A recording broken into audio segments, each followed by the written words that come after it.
So this lecture will cover yield to maturity. And now yield to maturity is the most popular measure of yield in the bond market. And it's the rate that equates the present value of a bond's cash flows to its price. And we can say that the bond's yield to maturity is its internal rate of return. Now, internal rate of return is the expected rate of return inherent or internal to an investment's cash flows. So, for instance, let's just look at a one-period investment where we expect to receive $110 1 year in the future and costs $100. We can easily calculate what's called the internal rate of return. It's the rate of return inherent in those particular cash flows. We invest $100 and get $110 1 year in the future.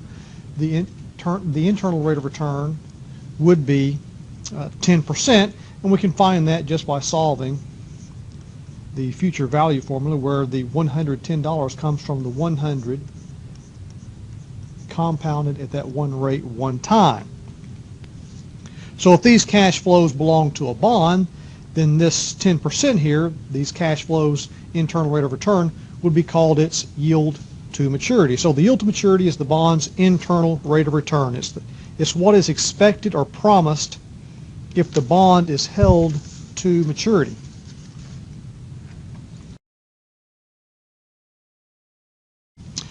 So the yield to maturity, like the internal rate of return problem we just saw, is found by finding the rate that makes the present value of the bond's cash flows equal to its price.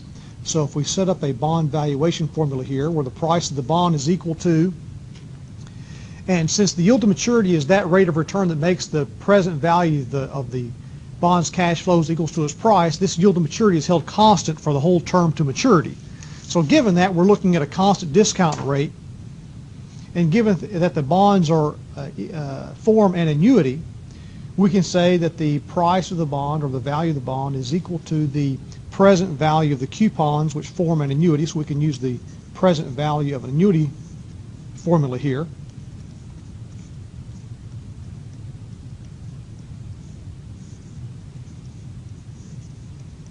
And then take the present value of the par value there in the future, which is just a future value. We're taking the present value of that future value. And the idea is to solve for R here, the rate. Solve for the rate. And that would be the bond's yield to maturity. It's the constant discount rate used to take the present value of all these cash flows here and make them equal to the price. Now, this requires a trial and error process, since the yield to maturity cannot be algebraically isolated. So in other words, we just can't solve this formula. Let me just go ahead and use rate here instead of yield to maturity. We can't solve this formula and say the rate equals something. We can't isolate that rate like that. So what we're going to have to do is plug in a number into that rate, plug in a rate, solve, and if the present value of these cash flows equal the price, then we've guessed the right rate. Okay, so let's look at an example. Let's look at a bond that has a coupon rate that's equal to 5%. The term is 6 years. The par is $1,000. And the price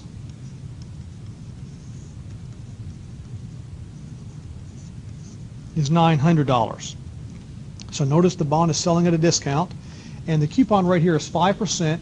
So in order to find the coupon, we simply multiply the 5% by the 1,000. That gives us $50. And for simplicity, let's just assume these are annual coupons. So instead of getting $25 every 6 months, we're looking at $50 per year over a term of 6 years. So in the 6th year, we'll receive our last $50 payment and the $1,000 par value. So these cash flows here are priced at $900.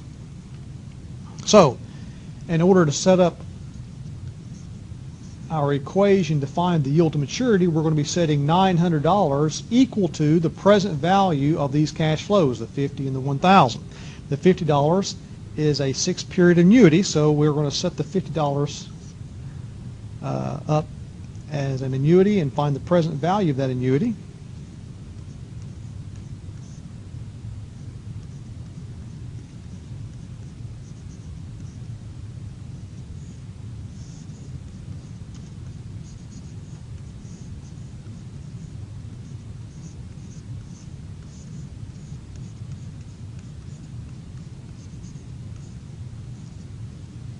So we have a $50 payment here. That's our coupon. Total of 6 coupons. We have $1,000 6 years from now that we discounted back at that yield to maturity. So our problem is to find that yield to maturity measure. It's the discount rate used to find the bond's price. Now we need to guess. So what are we going to guess? Well, think about this. If the price of the bond were equal to the par value, which in this case is $1,000, what would the yield to maturity measure? What would the yield to maturity be? It would be 5%, which is the coupon rate. If the yield to maturity, if the rate that we're discounting these cash flows is equal to the coupon rate, then our price will be equal to the par value, here $1,000. Now, is the price $1,000? No, the price is not $1,000. The actual price is below $1,000. We're looking at a bond selling at a discount. Now, how in the world can a bond sell below its par value of $1,000? The rates must have gone up. The rate that we're using to discount the cash flows here has increased above 5%, or they're set above 5%, so that we're getting a smaller present value. So, since the price of the bond is not equal to the par, which in this case is $1,000, we know that the yield to maturity here is not 5%.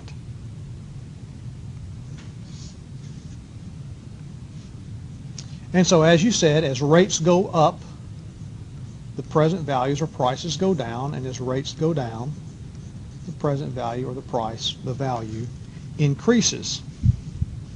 So whatever rate we guess, the yield to maturity is going to have to be what? Greater than 5%. So let's try 8%. Oops, what happened? We're reverted back there. There we go.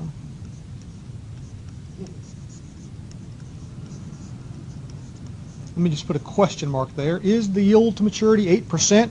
Well, when we plug the 8% into our bond valuation formula, we come up with a price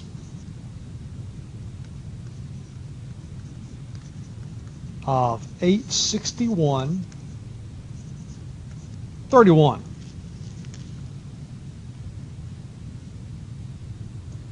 So is the bond's yield to maturity 8%? No, if the bond's yield to maturity were 8%, then this, when we plug it into the bond valuation formula, it should come up to be $900, but it's not equal to $900. And so since using 8% does not give us a value of $900, we know the yield to maturity is not 8%. So we're looking to find $900. So what should we do? We know then that it's not 5%. It's not 5%. It's not 8%. So what is it? Should we continue increasing the rate, or should we decrease the rate? All right, you're saying we should decrease the rate, and why is that?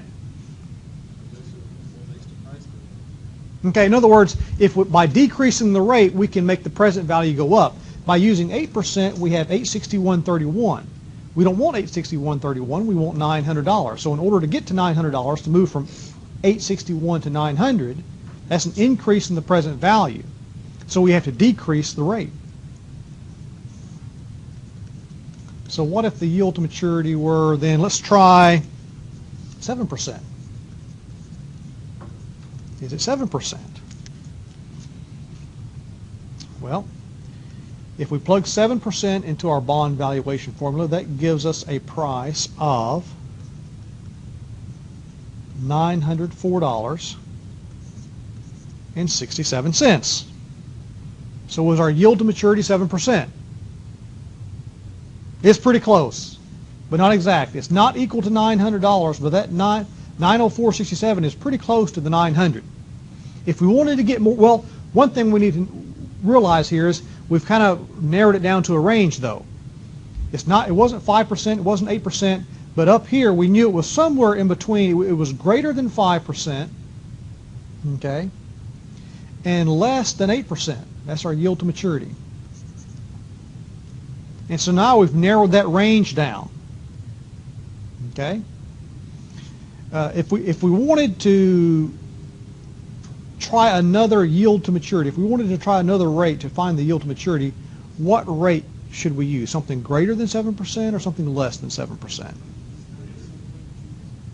So a little bit greater than 7% because we want this 904 present value to go down to 900. In order to make the 904 present value go down, we have to increase the rate.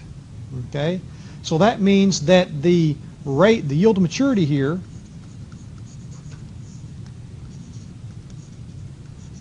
is less than 8%, but greater than 7%. And we see that this present value here is a lot closer to the price we're trying to find using 7% than 8%.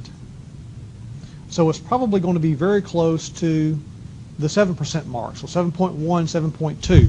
We can keep on using trial and error and come up with an exact yield to maturity. And if we continue this process, we're going to find that the yield to maturity is equal to 7.105%. So if we were to try 7.1, well, that's still too low. If we were to try 7.2, that's too high. So then we start trying in between 7.1 and 7.2. We're finally going to end up with 7.105. So again, the yield to maturity is the bond's internal rate of return. It's the expected rate or the promised rate of return for a bond if you hold it to maturity. And there's no nice solution, algebraic solution to find yield to maturity. We have to use this trial and error process.